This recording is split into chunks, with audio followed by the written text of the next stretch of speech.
Hello everybody, this is Shelby Vole.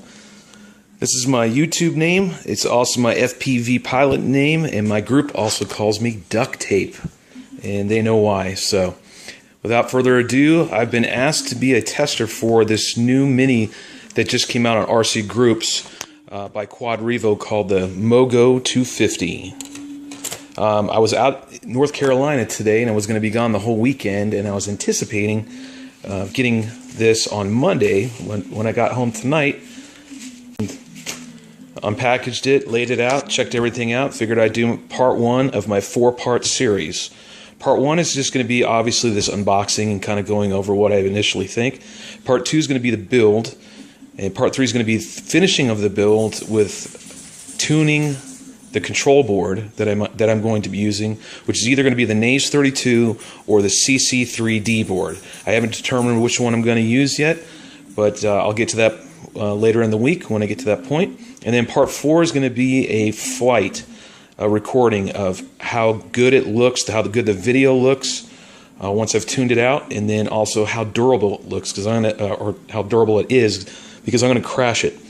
I'm not going to crash it on the concrete, but I'm definitely going to put it through its paces. People in my group definitely know that I put all my aircraft to its limits, hence the term duct tape, because once it breaks, I slap duct tape on it, glue or CA glue, and I'll go back up and fly it again. I don't care. Just to say, like on this one, this is our clone from the most popular one that's out right now. We all know what that one is. A gentleman in our group made his, called the TH220. I'm not here to review it, but just to let you know, I've gone through 2 frames, and that's not because of the design, just because of the fact that I've smashed it into concrete from 80 feet up and also hit asphalt. Let's see, the power system I'm going to use, I already mentioned the control board. The power system I'm going to use, I'm going to be running 3-cell, 13 to 1500 milliamp batteries. The ones I like right now are the 1300s. That are 4590C. I'm going to be using Sunny Sky motors with 12 amp BS, 12 amp BSCs. I can't get it right. 12 amp ESCs. And on the props, I need to mention this real quick on the Sunny Skies while I'm on it. If anybody's using these Sunny Skies right now, okay, the 2204s, if you're running these on a 5x3 prop, running these 12 amp ESCs, you are severely flying this quad under its capability. These motors can take a hell of a lot more than a 5x3 prop. Gentleman in our group, Ground Station, he has a very good friend of his who runs Simple Copters. He's been testing the Sunny Sky motors and found out that these motors can handle a 6x4.5 prop. And they'll slightly get warm, slightly. And he said the comparison from a 5x3 to a 6x4.5 prop is like comparing the performance of a Model T car to a Lamborghini. He says the performance just goes through the roof, and flying whatever mini you're flying is like flying a rocket. So I got some 5x4.5s just because this frame can't support any wider, unfortunately. So that's the power system for the MOGO 250, again by QuadRevo. Everything's made of G10, which is just like if you've ever had the Flip FPV from Hover Things. The arms that they make are made out of material, and so are these, and actually the body and everything else. The arms are very rigid. They're 3 mil. They got a little bit of flex in them, but very minimal. I don't think that's going to hinder any performance or really provide any jello in your video. Either way, he does include in the kit a mount with the cushions, which I think he designed this one for the Mobius, because it really does have the same exact dimensions for it, and it shows it on his pictures on RC Group, so I believe that's what he made it for. Here are the legs. They're real small. They're 1 mil, I believe. I'm not going to use them, but some people might want to use them. I would suggest getting replacements because they're going to stand up pretty tall. I mean, that's hiking them up quite a bit. Excuse me. What he does include in it, I thought was pretty neat. PDB board, or power distribution board. From what I'm gathering right now, this is the center of the bottom plate. Fits right there. Pretty nice. I like that included. Pretty cool. I mean, all for this price. I think he's charging $80 for the frame, everything. It's not bad. It's very good. I think it's pretty good so far.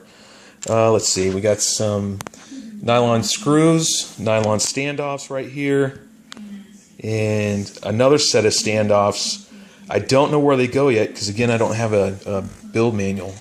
Some metal nuts, metal hex bolts, hex nuts.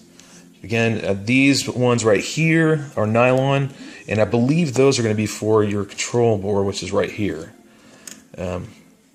Again, I would wish this was just all carbon fiber, but I think that's just because of the fact, or metal for that matter. But I don't know yet.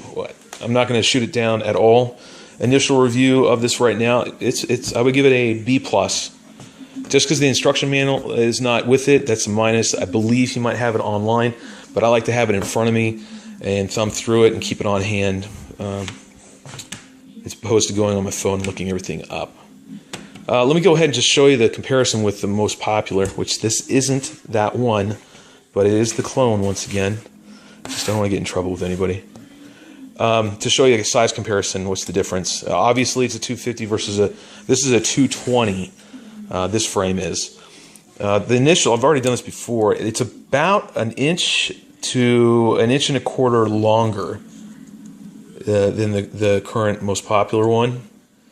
So you can see that right there at the bottom, right under the Mobius. This is probably like an inch and a half longer. And width-wise, if you can see it on the bottom there, side to side, you're looking at probably about close to a half an inch wider. So it's a little bit longer, body's a little bit wider.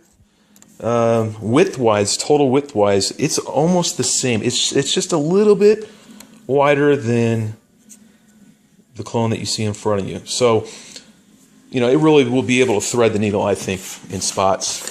You're just going to be a little longer. So that's going to change your PIDs. You can't just copy and paste any PIDs from the most popular one that's out right now. My flash went out. Well, it's okay. I'm almost done. So the 4-part series is going to go like this, if I didn't say so already. Part 1 is the unboxing. Part 2 is the build. Part 3 is the build and the tuning of the board. And Part 4 will be a full-on flight with purpose crashes, so we can test durability and go from there. So initial thoughts are thumbs up. I think it's pretty cool. All right, stay tuned for the build, Part 2.